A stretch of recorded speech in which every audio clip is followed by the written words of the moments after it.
नमस्ते, मेरा नाम है सिद्धांत, साथ में फ्रेम में है अंशुमान तिवारी। आप देख रहे हैं दी ललन टॉप और हमारे शो का नाम है खर्चा पानी। चौथा एपिसोड है ये और आज की सबसे बड़ी खबर अंशुमान जी है शेयर मार्केट। 21 जनवरी को जब हमें शाम को 7 बजे सबके आसपास सबके सामने एपिसोड आएगा तो सेंसेक्स 50,000 के ऊपर जा चुका है अंशुमान जी। और ये जी, बहुत बड़ी घटना की तरह देखा जा रहा है। जब हम लोग अर्थात कर रहे थे, कई कई बार लोग अर्थात में हमसे ये पूछते थे कि साहब ये बताइए, मंदी है तो शेयर ऊपर क्यों जा रहा है, मंदी है तो शेयर ऊपर क्यों जा रहा है। कई कई बार, एकाधिक बार ये सवाल हमारे पास आए हैं और आज 50,000 के ऊपर है। इसको किस तरह से देखा जाए, मेरा पहला सवाल आपसे ये है अंशुमान जी। अब शेयर बाजार की तेजी बड़ी दिलचस्प है और कई सारे गहरे अंतर्विरोधों से भरी है। खर्चा पानी के इस एपिसोड में आप सबका स्वागत है। अगर आप स्टॉक निवेशक हैं या शेयर में निवेश करते हैं या परोक्ष या प्रत्यक्ष रूप से शेयर बाजार में पैसा लगाते हैं म्यूचुअल फंड के जरिए, तो आपके लिए खुशी मनाने का दिन है, अच्छा दिन है, क्योंकि आप शायद उन भाग्यशाली लोगों में से होंगे। भारत के बहुत बड़ी आबादी में से बहुत छोटे लोग स्टॉक मार्केट में निवेश करते हैं प्रत्यक्ष या परोक्ष रूप से। उन लोगों में से होंगे जिन्हें इतने कम समय में अपनी पूंजी दुगनी होते हुए या अपने पैसे को बढ़ते हुए हुए देखने का मौका मिलेगा, वो भी एक गहरी मंदी के तौर पर, जबकि देश में बड़े पैमाने पर बेकारी है, मंदी है। तो अगर शेयर बाजार के निवेशक है तो उनके लिए अच्छा दिन है, बधाई का दिन है। पर इसके साथ इस पूरी तेजी में कुछ गहरे अंतर्विरोध हैं और जिन अंतर्विरोधों को समझना जरूरी है ताकि आप शेयर बाजार में रहते समय, निवेश करते समय या उसमें उतरते समय या उसमें उतरने की तैयारी करते समय इन चीजों को जानते रहें। 50,000 इंडेक्स पहुंचना एक तरफ, दूसरी तरफ भारतीय अर्थव्यवस्था में -7%, 8% की ग्रोथ रेट होना, पहली तिमाही और दूसरी तिमाही में दहाई के अंकों में 25 और -11-12% की ग्रोथ रेट होना, सारी कंपनियों की सेल्स बुरी तरह टूटना, अर्थव्यवस्था में गहरा निराशा का माहौल, खपत गिरना, टूटना। इसके ठीक विपरीत शेयर बाजार का रिकॉर्ड टाइम में सेंसेक्स का में को इतनी तेजी से बढ़ना, एक पहलू ये है। हम्म। दूसरा पहलू ये कि भारत के टॉप रेगुलेटर का यानी रिजर्व बैंक ऑफ इंडिया का 2 बार जी, जी। पिछले एक साल में, रिजर्व बैंक गवर्नर का, क्योंकि वे रिजर्व बैंक गवर्नर से ज्यादा और अधिकृत और जिम्मेदार व्यक्ति कोई नहीं होता, 2 बार ये आगाह करना कि शेयर बाजार में जो तेजी है उसे सतर्क रहने की जरूरत है, बाजार लड़खड़ाया या टूटा तो नुकसान होगा, दिक्कत होगी, जी, और ये अंशुमान कहना। जी, शक्तिकांत दास का ये कहना और एक समय की थ्योरी ये हुआ करती थी कि शेयर बाजार बड़ा स्पेकुलेटिव है और स्पेकुलेशंस पे ही चल जाता है और कई कई घटनाएं होती रही हैं इसके सामने। और शक्तिकांत दास के इस बयान के बाद कौन है जो शेयर बाजार को इतनी ऊंचाई तक लेता गया है, और क्या शक्तिकांत दास गलत बोल रहे हैं कि या शेयर मार्केट के रेगुलेटर्स और शेयर मार्केट के प्लेयर्स एक गलत छवि पेश कर रहे हैं? हाँ, अब यहाँ जो दिलचस्प चीज है, इस तेजी को समझना जरूरी। इस तेजी पर उत्साहित होना, ताली बजाना और खुश होना स्वाभाविक है, क्योंकि शेयर बाजार में काम करने वाले लोगों के लिए सेंसेक्स का 50,000 पहुंच जाना बहुत बड़ी घटना है, या निफ्टी का 14,500 से ऊपर निकल जाना बहुत बड़ी घटना है। और स्वाभाविक सी बात है कि जो बाजार में पैसा लगा रहा है उसे इस ग्रोथ को देखकर अच्छा लगेगा। पर जो सवाल आपने पूछा उसमें दिलचस्प बात है। आमतौर पर हम शेयर बाजार को स्पेकुलेटिव ट्रेडिंग के तौर पर समझते हैं या मानते हैं कि लोग स्पेकुलेट करते हैं तो कीमतें बढ़ती हैं। पर स्पेकुलेशन की पूरी थ्योरी पुरानी हो चुकी है। स्पेकुलेशन का मतलब होता है कि आपने ये समझा कि किसी कंपनी को कोई नया ऑर्डर मिलने वाला है, कोई नया ठेका मिलने वाला है, या अर्थव्यवस्था के किसी सेक्टर में बढ़ोतरी हो रही है और उससे जुड़ी हुई कंपनियों को फायदा हो सकता है। इस अंदाज से ऐसा हो सकता है बाजार में किसी शेयर की, किसी स्टॉक की, किसी स्क्रिप्ट की खरीद शुरू होती है, उसे हम स्पेकुलेटिव कहते हैं। पर खर्चा पानी के दर्शकों को, जिन्हें अपने खर्चे पानी की चिंता, उन्हें समझना होगा कि स्पेकुलेटिव ट्रेडिंग के दिन लग चुके हैं। स्पेकुलेटिव ट्रेडिंग उस दौर की बात थी जब बाजार में शेयर ज्यादा होते थे और पूंजी कम होती थी, यानी ज्यादा शेयरों के पीछे कम पूंजी दौड़ती थी। अब हम बिल्कुल दूसरी दुनिया में खड़े हैं, जहां पर बाजार में शेयर कम है और पूंजी ज्यादा है, पैसा ज्यादा है। यानी बाजार में अच्छी कंपनियों के, बेहतर कंपनियों के, जिनके मुनाफों की गारंटी है या जो बेहतर ढंग से आने वाले समय में काम करने वाले हैं, उनके पीछे ज्यादा पूंजी दौड़ रही है। और इसमें 2 जरूरी घटनाएं हैं जिन्हें हमें समझना जरूरी है।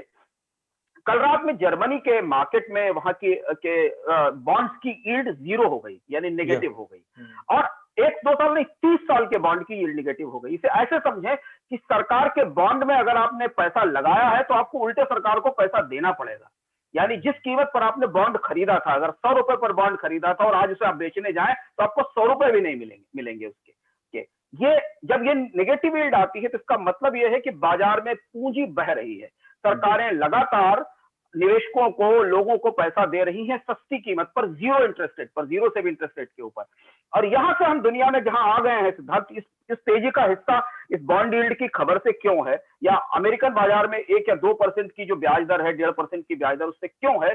क्योंकि जब पूरी दुनिया के बैंक करेंसी छापकर पूंजी बाजार में भेज रहे हैं, मैं अगर जर्मनी में रहता हूं और मुझे 0% पर ब्याज पर कर्ज मिलता है, तो मैं तत्काल भारत पैसा लेकर आऊंगा और मैं किसी भी ऐसे स्टॉक फंड में पैसा लगा दूंगा जिसमें रिलायंस, अडानी जैसी बड़ी कंपनियां हैं, जिनकी बाजार में बड़ी हिस्सेदारी है, जिनकी मोनोपोली है, क्योंकि मुझे 0% ब्याज पर 10%, 12% रिटर्न मिलेगा। तो ये पूरा का पूरी तेजी उस पूंजी के साथ आई है, और उस पूंजी को बढ़ाने में केवल सरकारी विदेशी बैंकों का हाथ नहीं है। यहां रिजर्व बैंक से भी सवाल पूछा जाना चाहिए। वो रिजर्व बैंक गवर्नर जो हमें इस बात की चेतावनी दे रहे हैं कि शेयर बाजार में ये बबल हो सकता है, फैक्टर्स बन रही हैं, पीछे लोग नए निवेशक आ रहे हैं, उन्होंने खुद इतनी लिक्विडिटी बाजार में क्रिएट की है। पिछले 1 साल में रिजर्व बैंक ने बड़े पैमाने पर पैसा छोड़ा है, जो पैसा घूमकर शेयर बाजार में आया है। कर्ज के लिए तो नहीं गया, लोगों ने कर्ज तो नहीं लिए, क्योंकि कर्ज लिया होता तो मार्केट में इन्वेस्टमेंट होता, लोगों के जॉब्स में बढ़ोतरी दिखाई देती। अभी हमने डिस्कस किया खर्चा पाने में कि कर्ज की ग्रोथ रेट 3%, 3.5% है। तो ये जो तेजी है, ये तेजी मार्केट के फंडामेंटल्स की तेजी नहीं है। क्योंकि अगर आप आंख बंद करके देखें कि टाटा मोटर्स की गाड़ियां नहीं बिक रही, पर टाटा मोटर्स के शेयर की कीमत दोगुनी हो जाती है। हाँ, वो 293 पे है आज टाटा मोटर्स का तो शेयर। अगर आप जब इसे कंपेयर करने की कोशिश करें तो आपको दिखाई देगा कि ये फिनोमिना स्पेकुलेटिव ट्रेडिंग बिल्कुल नहीं है, स्पेकुलेशन बिल्कुल नहीं, ये सटोरिया बाजार नहीं है, ये सिस्टमिक बुल रन है जो सस्ती पूंजी के साथ आया है, और ये बना रहेगा। इसमें बीच में थोड़ी बहुत गिरावट आएगी, क्योंकि जब तक सस्ती पूंजी बाजार में आती रहेगी, लेकिन इसका दूसरा असर, वो जिसकी तरफ आरबीआई गवर्नर इशारा कर रहे हैं, कि इससे सिस्टम गड़बड़ा जाएगा। क्योंकि जब आपके पास बहुत सस्ती पूंजी उपलब्ध है, कब तक बैंक उसको अफोर्ड कर पाएंगे, कब तक उसे छापते रहेंगे। अमेरिका में अभी चुनौती शुरू हो रही है। अमेरिका में सरकारों के पास पैसे नहीं है, पेंशन फंड्स के डिफॉल्ट होने जैसी आशंकाएं जो बाइडेन ने स्टिमुलस चेक की शायद क्वांटिटी बढ़ा दी है। आप देखिए स्टिमुलस चेक की स्थिति से समझिए कि अगर $2000 अमेरिकी सरकार अपने आप 25%, 30% आबादी को भी दे रही है, तो पैसा देने के लिए अमेरिका में डॉलर छापे जाएंगे, मनी प्रिंट होगी, और वो पूंजी ट्रेवल करके अंततः वहां आती है जहां रिटर्न हो रहा है। तो भारतीय शेयर बाजार की तेजी झूठ नहीं है। पहली चीज तो ये समझना जरूरी है, तकनीकी तौर पर समझना जरूरी है, खर्चे पाने के हिसाब से ये तेजी वास्तविक नहीं है, पर ये झूठ नहीं है। ये तेजी, वास्तविक तेजी वो होती है जहां आपकी अर्थव्यवस्था के फंडामेंटल्स मजबूत हो रहे हो, जहां कंपनियां नौकरियां दे रही हो, जहां डिमांड बढ़ रही हो, वो नहीं है। ये तेजी उस पैसे से आ रही है जो पैसा सस्ता बाजार में आ रहा है। विदेशी निवेशकों ने लगातार पैसा डाला है बाजार में, क्योंकि अंतरराष्ट्रीय बाजार में 0%, 1% की ब्याज दर है, और अगर आप 1% के ऊपर पैसा अमेरिका से उठाकर भारतीय बाजार में लगा रहे हैं, तो किसी भी परिस्थिति में आपको 6%, 7%, 8% का रिटर्न मिल रहा है। तो ये वो तेजी है। ये जो 50,000 का सेंसेक्स या 14,000 के ऊपर का निफ्टी है, ये उस सस्ती पूंजी के साथ आया है। अब यहां एक और अंतिम बात जो समझना जरूरी है, तेजी अब वहां पहुंच रही है जिसे हम तकनीकी भाषा में फ्रैक्टल्स कहते हैं। यानी अब यहां छोटे निवेशक भी इसमें हिस्सा लेना शुरू कर रहे हैं। हमने पिछले साल अक्टूबर नवंबर तक ये देखा था कि इस तेजी को चला रहे थे बड़े निवेशक जो सस्ती पूंजी ला रहे थे। लेकिन अब जिनके पास जो भी बचते हैं, जिनको लगता है कि बैंक में रिटर्न नहीं आ रहा है, बाजार बढ़ रहा है, तो अब डिमैट अकाउंट दोबारा खुलने शुरू हुए हैं, पैसा बाजार में दोबारा पहुंचना शुरू हुआ। यानी जिस तेजी को बड़े निवेशक खींचकर आगे ले गए थे, अब छोटे निवेशक उसमें अलग अलग तरीके से म्यूचुअल फंड्स के जरिए, डिमैट अकाउंट के जरिए पार्टिसिपेट कर रहे हैं। एक खर्चा पाने की दृष्टि से या समझने की दृष्टि से महत्वपूर्ण यह है कि अगला बड़ा इवेंट हमारे लिए बजट है। अगर बजट बाजार की उम्मीदों पर बहुत खरा नहीं उतरा, क्योंकि आज तो बाजार के लिए बहुत अच्छी खबरें थी, बिडेन का सत्ता में आना, बाइडेन के आने के साथ अंतरराष्ट्रीय शेयर बाजारों में तेजी आना, नए स्टिमुलस पैकेज की मंजूरी होना, बाइडेन की तरफ से इमिग्रेशन के लॉ बदले जाना, और दुनिया में एक उम्मीद की अब दुनिया में स्टेबिलिटी आएगी अमेरिका में, ये सारे फैक्टर्स भी इसके साथ थे। लेकिन अगर बजट बाजार की उम्मीदों पर लड़खड़ाया, तो शायद शेयर बाजार में थोड़ी गिरावट या मुनाफा वसूली या प्रॉफिट बुकिंग दिखाई दे सकती है। लेकिन बाजार में जब तक सस्ती पूंजी है, तेजी रहेगी, पर आप अगर निवेशक है, सतर्क रहें, अपने घाटे कवर करते हुए चलें, ये देखते हुए चले कि बाजार में नकारात्मक खबरें कहां से आने वाली है, क्योंकि बाजार में जो निगेटिव खबरें हैं वो चीजें लड़खड़ा सकती है। हाँ, अंशुमान जी, जो कैश इनफ्लो बढ़ाया जा रहा है, सस्ती पूंजी लग रही है और छोटे निवेशक, क्या बड़े निवेशक इस समय अब हाथ अपना खींचना शुरू करेंगे? क्योंकि बड़े निवेशक, बड़े प्लेयर्स हैं, वो बजट को भी देख रहे हैं, तमाम चीजों को देख रहे हैं, वो तो एक मोमेंटरली फायदा तो देखते नहीं है वो।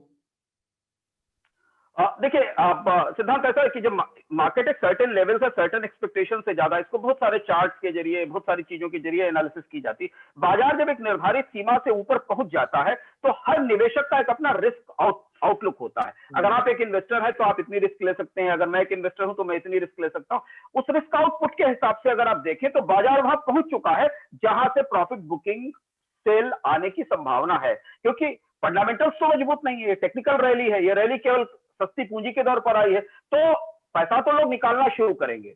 अब वो पैसा निकालने की संभावना किसी नेगेटिव ट्रिगर के आधार पर होगी, पूरे बड़े कंप्रेहेंसिव बाजार में गिरावट आएगी या सेक्टर्स में गिरावट आएगी, किसी खास सेक्टर के शेयर बेचे जाएंगे, किसी खास कंपनियों के शेयर में बिकवाली होगी। पर अब 50,000 तक पहुंचने के बाद जो भी मुनाफा वसूली आएगी वो उतनी चिंता का विषय हमारे लिए नहीं हो सकती, क्योंकि लोगों ने मुनाफा कमा लिया है। बाजार बेचने के लिए भी तो होता है, हमेशा खरीदने के लिए नहीं होता जी, है। और अगर जी। आप बेचेंगे नहीं तो मुनाफा निकाल कर कैसे निकालेंगे? तो वो स्वाभाविक सी बात है कि वो एक साइकिल आएगा। पर इस तेजी को हमारे लिए जो जो सामान्य लोग हैं, जो इस शो को देखते हैं, उन्हें ये समझना जरूरी है कि इस तेजी की पैर नहीं है, पर इस तेजी के पास एक हवा में सस्ती ग्लाइड कर पूंजी रहा है है, जो इसे। ग्लाइडिंग है ये। मतलब ये ये इसका हाँ, पास तो अपना इसलिए इंजन नहीं है। इसलिए आप इस पर सवारी तो करें, लेकिन ये ध्यान रखें कि वो मौके कब आ जाएंगे, उसको अंदाज करते रखें कि कब वो मौके आ जाएंगे। जब हवा बंद हो जाएगी, ग्लाइडर नीचे आएगा। मान लीजिए अमेरिका में 3 महीने 4 महीने बाद इन्फ्लेशन की रेट ऊपर हो जाए और अमेरिका का फेडरल रिजर्व कहे कि हम टेपर करना शुरू कर रहे हैं, तो बाजार में चुनौती बढ़ेगी। मान लीजिए कल सरकार के फिस्कल डेफिसिट का नंबर बहुत खराब आए और सरकार को और बाजार को लगे कि नहीं, सरकार का बजट बुरी तरह बिगड़ रहा है, तो बाजार में तेजी गिरेगी। क्योंकि अब फंडामेंटल्स वाला चैलेंज नहीं है। हमें पता है कि भारतीय अर्थव्यवस्था में मंदी है, बाजार में सबको पता है कि कंपनियों के मुनाफे आने वाले समय में अच्छे नहीं होने वाले, हमें पता है कि बड़े पैमाने पर डिमांड नहीं आने वाली है। अब सिर्फ और सिर्फ पैसे का और पूंजी का प्ले है। अगर आपके पास लिक्विडिटी है, आपके पास एक्स्ट्रा सरप्लस फंड है, तो बाजार में पैसा जाएगा और वो पैसा बाजार में लग रहा है। हम्म। आगे बढ़ते हैं अंशुमान जी, आज की अपनी दूसरी खबर की तरफ चलते हैं। एक लेटर है, एसबीआई मध्य प्रदेश में वो लेटर जारी होता है बुरहानपुर वहां पे जिले में। तो वहां पे एसबीआई के जो चीफ ऑपरेटिंग मैनेजर हैं, वो एक चिट्ठी लिखते हैं म्युनिसिपल कमिश्नर को, म्युनिसिपल कमिश्नर को एक चिट्ठी लिखते हैं और उस चिट्ठी में बताते हैं कि साहब, हम लोग जो लोकल वेंडर्स को लोन दे रहे हैं और हमने आपके कहने पे, म्युनिसिपल कमिश्नर के कहने पे, हम लोगों ने 160 लोकल वेंडर्स को, केवल बुरहानपुर म्युनिसिपल कमिश्नर की बात हो रही है, तो बोला कि हमने 160 लोगों को लोन दिए और उसमें से अधिकतर एनपीए हो गए। इन्होंने, किसी ने अपना पहला इंस्टॉलमेंट ही नहीं लौटाया। और ये वो लोन है अंशुमान जी, जो जून में लॉकडाउन और पैंडेमिक के दौरान सरकार ने बाजा बजा बजा के, ढिंडोरा पीट के, स्वनिधि स्कीम के तहत छोटे और फुटकर और रेहड़ी पटरी वालों को लोन देने की स्कीम शुरू की थी। ये वो है, इसमें 10,000 का लोन दिया जाता है बिना किसी कोलेटरल के। कोलेटरल फ्री लोन होता है, कोई आपकी उसमें पूंजी नहीं लगती, कोई आपको उसमें गारंटी नहीं देनी पड़ती और 7.25% की इंटरेस्ट रेट है जब आप लोन चुकता करते हैं। तो स्कीम तो ये है कि 7% आपको कैशबैक के जरिए सरकार वापस कर देती है सब्सिडी के तौर पे। मतलब आप 0.25% के इंटरेस्ट रेट पे एक तरह से लोन उठाते हैं। बहुत ही रोचक स्कीम थी। लोन वोन पर तो हम लोग काफी पहले अर्थात में बात कर चुके हैं अंशुमान जी, कि लोन कैसे होता रहा है, लोन के बारे में सरकार के क्या, सरकार को लोन दे रही है कि सरकार को हाथ में पैसा रखना चाहिए, इस पर भी डिस्कशन काफी हो चुका है। एक और योजना कोलेटरल फ्री लोन के बाद, मुद्रा योजना के बाद फेल हो रही है। पैंडेमिक के दौरान जो सस्ते कर्ज और बगैर कोलेटरल कर्ज और किसी तरह से कर्ज बंटवाने की जो कोशिशें थी, उसके नतीजे सामने आने लगे हैं। एक तो बड़े डिफॉल्ट हमारे सामने हैं बैंकों में, जिस पर हम चर्चा कर चुके हैं। 17.5-18% का एनपीए आरबीआई मान रहा है। बहुत सारे मॉरेटोरियम वाले लोन हैं जो वापस नहीं आए, बहुत सारे लोन की रिस्ट्रक्चरिंग हुई। पर इसे समझना जरूरी है, और ये बीमारी है, ये किस्म की राजनीतिक बीमारी है जिसमें नसीहत से सीखा नहीं गया। छोटे आकार के लोन देना बैंकों का काम नहीं है, छोटे आकार के लोन देना माइक्रो फाइनेंस का काम है। सरकार ने जल्दबाजी में माइक्रो फाइनेंस का काम बैंकों से कराना शुरू कर दिया। 10,000 रुपए के लोन से कोई धंधा कारोबार शुरू नहीं होता। 10,000 रुपए से आप क्या कर सकते हैं? 10,000 रुपए से कोई बिजनेस शुरू नहीं कर 10,000 सकते। में एक छोटी सी गुमटी में आप कच्चा माल भी 10,000 में देख पाते हैं। हाँ, तो 10,000 रुपए बहुत छोटी राशि है। 10,000 रुपए उतना भी नहीं है जितना कि एक सामान्य लेबर महीने में दैनिक मजदूरी करके कमाता है। तो 10,000 रुपए के लोन केवल टोकन लोन होते हैं, वो टोकन लोन है, उनमें कोई कोलेटरल नहीं होता। मुद्रा लोन के मामले में भी हमने यही समस्या देखी थी कि जिसमें जो शिशु कैटेगरी के लोन थे, उसमें 3 अलग-अलग कैटेगरी के लोन थे, जो शिशु कैटेगरी के लोन थे, 50,000 उनके नंबर वाला। सबसे ज्यादा था। हाँ, उनकी संख्या सबसे ज्यादा थी। दरअसल 50,000 रुपए, 1 लाख रुपए तक के लोन से आप कोई भी सस्टेनेबल बिजनेस ठीक खड़ा नहीं कर सकते। कोई ऐसा बिजनेस नहीं कर सकते जिसमें आप उसमें टैक्स पे कर सकें, इंफ्रास्ट्रक्चर की लागत लगा सकें। अगर आप रेहड़ी पटरी भी लगा रहे हैं तो रेहड़ी भी बनवा सके या छोटी दुकान भी ले सके। और एक रेडी की ऐसे कीमत सर लोन, 1.5 लाख रुपए होती है, लकड़ी उकड़ी लेकर दुनिया इसीलिए भर की। तो इसलिए ऐसे लोन आमतौर पर सिर्फ और सिर्फ बैंकों को नुकसान पहुंचाने के लिए लिए जाते हैं, और इसमें बड़े पैमाने पर पॉलिटिकल लेंडिंग होती है, जो हमने मुद्रा के दौर में भी देखी। आरबीआई ने उस समय भी रेड फ्लैग किया था कि मुद्रा के बहुत सारे लोन एनपीए हो गए। इसलिए हो गए कि कोई आदमी अगर 10-12 हजार रुपए का लोन ले रहा, उसने जाके मोबाइल फोन खरीद लिया और बात खत्म हो गई उसके तो क्योंकि उसको वापस करना नहीं है, और बहुत सारे लोगों के क्रेडेंशियल्स क्लियर नहीं थे। सरकारों को सीखना चाहिए कि सस्टेनेबल, उनके पास जानकारी होनी चाहिए कि सस्टेनेबल बिजनेस, छोटा सा सस्टेनेबल बिजनेस, स्वरोजगार या सेल्फ एम्प्लॉयमेंट चलाने की भी क्या लागत होती है। उस लागत भर की तो पैसा उसको दिया जाए। जब कोलेट्रल नहीं होता तो कोई जिम्मेदारी नहीं होती। इसलिए मुझे लगता है कि स्वनिधि योजना आने वाले समय में दूसरी बड़ी एनपीए स्कीम बनेगी। और एक और चुनौती छोटे लोन्स के साथ है कि छोटे लोन्स को अंततः बैंकों को राइट ऑफ करना पड़ता है, क्योंकि इनके अगेंस्ट कुछ नहीं है जिसके जरिए आप वसूल सकें।